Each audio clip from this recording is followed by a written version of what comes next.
শ্রদ্ধার সাথে স্মরণ করছি স্বাধীনতার মহান ঘোষক,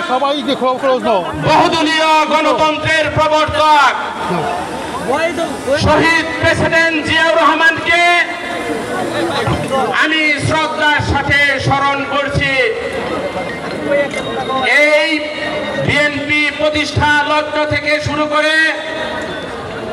আজকের দিন পর্যন্ত যারা এই দলের আদর্শকে ধারণ করে যারা শাহাদাত বরণ করেছেন,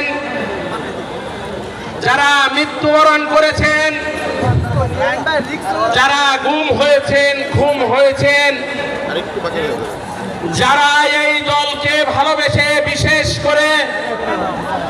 স্বৈরাচার বিরোধী আন্দোলনের নেতৃত্ব দিতে যারা পঙ্গুত্ব বরণ করেছেন, আমি তাদের যারা মৃত্যুবরণ করেছেন তাদের বিদেহী আত্মার মাগফিরাত কামনা করছি এবং যারা আহত হয়েছেন তাদের প্রতি আমি আল্লাহর দরবারে দোয়া প্রার্থনা করছি, আল্লাহ যেন তাদেরকে সুস্থ এবং সুন্দর করে দেন এবং আমাদের মাঝে আবার ফিরিয়ে দেন। সম্মানিত নেতৃবৃন্দ, আমরা দীর্ঘ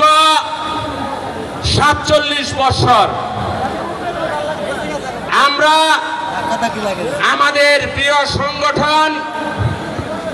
বাংলাদেশ জাতীয়তাবাদী দল বিএনপি যে লক্ষ্য এবং উদ্দেশ্যকে নিয়ে আমাদের প্রিয় নেতা বাংলাদেশের রাখাল রাজা, যিনি বাংলাদেশের যখন